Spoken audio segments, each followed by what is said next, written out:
जिस पुरुष ने भरी सभा में द्रौपदी के अपमान के समय उसके विरुद्ध सबसे कठोर शब्द कहे थे, जिस कर्ण के शब्दों ने उस दिन द्रौपदी के हृदय पर गहरा घाव किया था, उसी कर्ण से मिलने द्रौपदी एक दिन अकेली क्यों गई?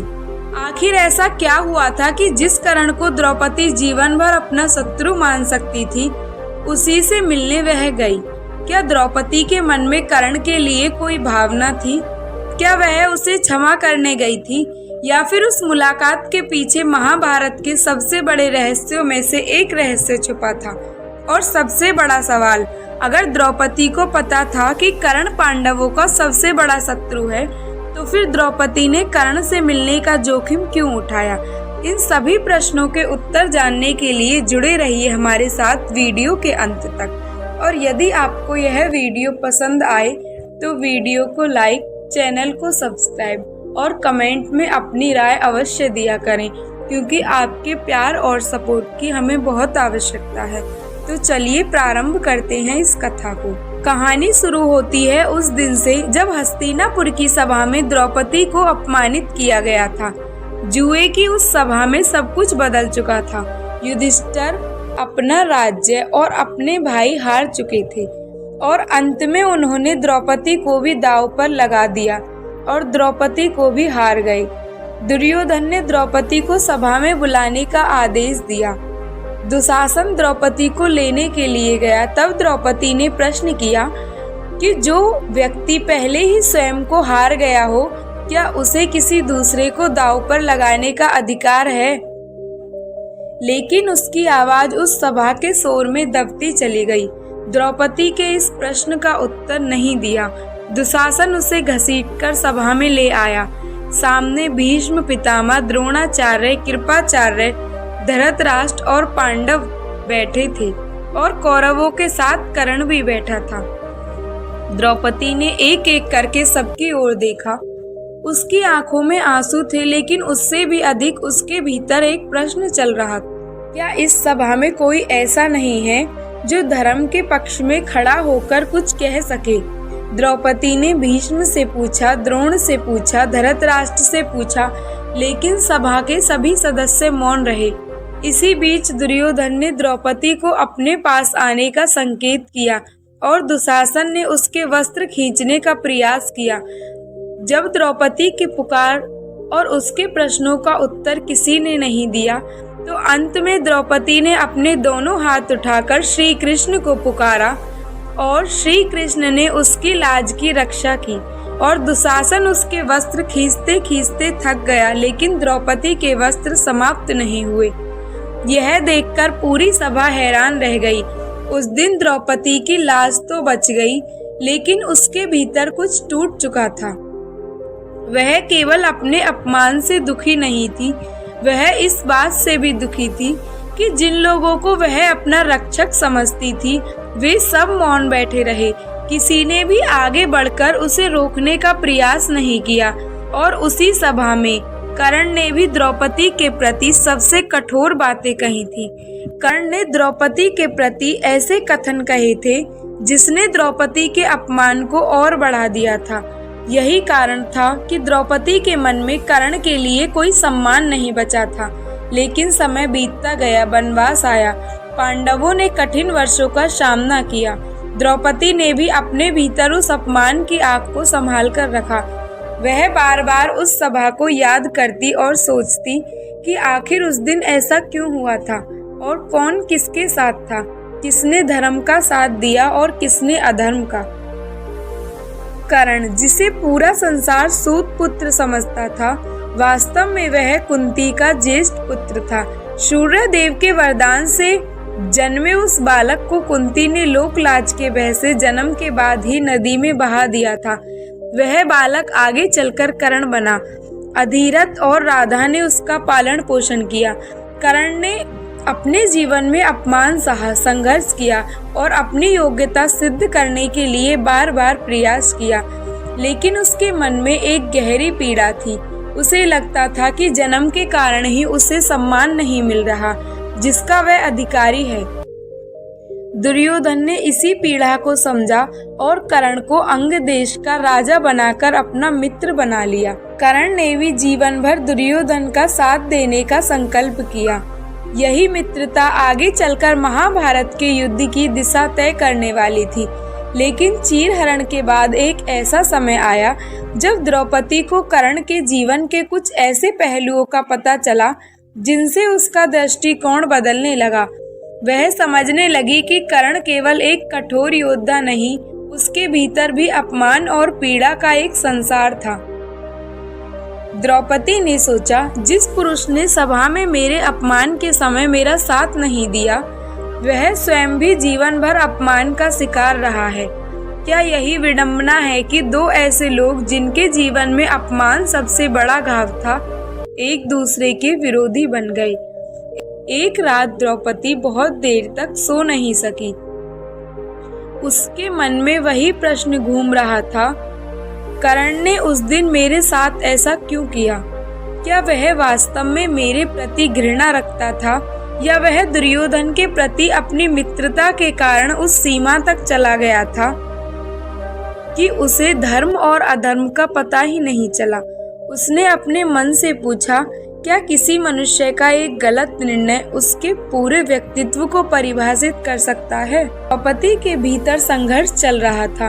एक ओर उसके मन में कर्ण के प्रति क्रोध था, तो दूसरी ओर उसे यह जानने की इच्छा थी कि आखिर कर्ण के मन में उस दिन क्या चल रहा था। और द्रौपदी ने कर्ण से मिलने का निर्णय किया।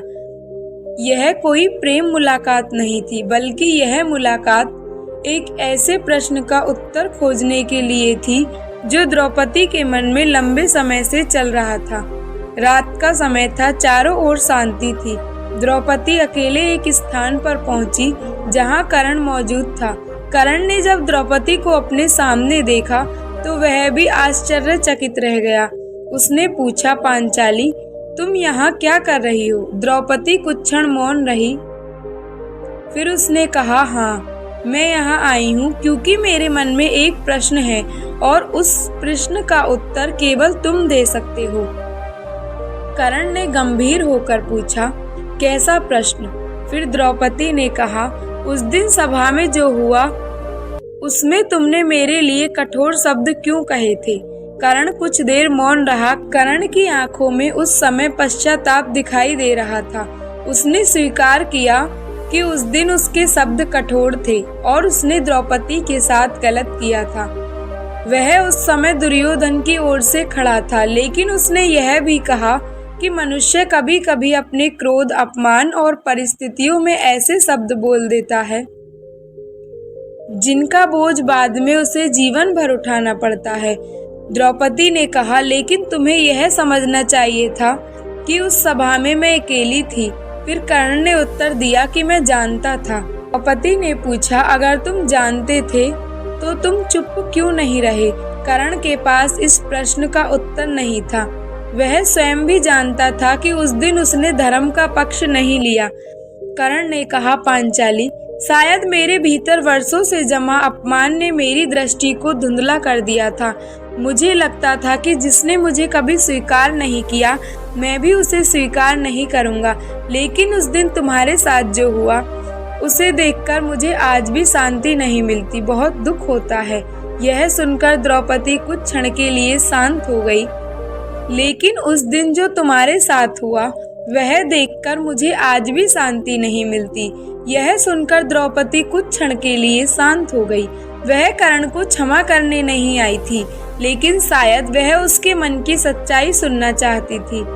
द्रौपदी कहती है, कर्ण, हम दोनों के जीवन में एक समान पीड़ा है। तुम जन्म से मिले अपमान से लड़े हो और मैं सभा में मिले हुए अपमान से। लेकिन फर्क इतना है कि तुमने अपमान का बदला लेने के लिए दुर्योधन का साथ चुना, लेकिन मैंने अपने अपमान का उत्तर धर्म और न्याय से मांगने का संकल्प लिया।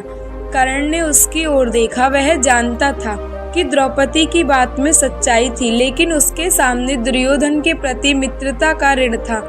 कर्ण ने कहा, मैं तुम्हारी बातें समझता हूँ, लेकिन मैं दुर्योधन को छोड़ नहीं सकता, क्योंकि उसने मेरे उस समय में साथ दिया था जब संसार ने मुझे ठुकराया था।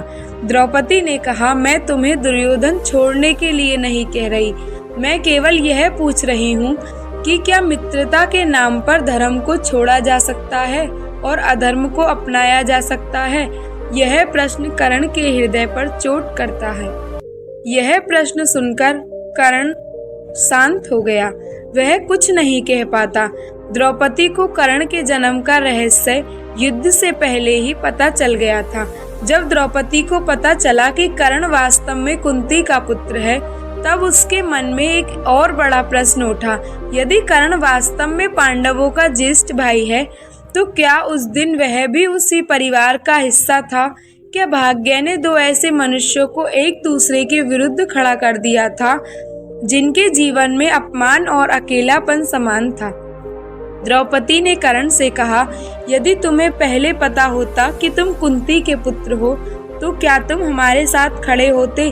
कर्ण ने उत्तर दिया, शायद मेरे जीवन की पूरी दिशा ही बदल जाती, यदि मुझे यह बात पहले पता चल जाती। लेकिन अब बहुत देर हो चुकी है। द्रौपदी ने कहा, देर कभी कभी इतनी भी नहीं होती कि मनुष्य सत्य को पहचान ही न सके, सत्य को पहचानने से इनकार कर दे। कर्ण ने उसकी ओर देखा। वह समझ गया कि द्रौपदी केवल अपने अपमान की बात नहीं कर रही थी, वह आने वाले विनाश की बात कर रही थी। उसे पता था कि यदि युद्ध हुआ तो दोनों पक्षों में अनगिनत लोग मारे जाएंगे।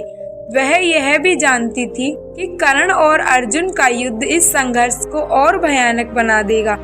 द्रौपदी की उस मुलाकात के पीछे एक उद्देश्य यह भी था कि वह कर्ण को उसके भीतर छुपे सत्य का सामना कराना चाहती थी। लेकिन क्या कर्ण ने द्रौपदी की बात मान ली थी? नहीं।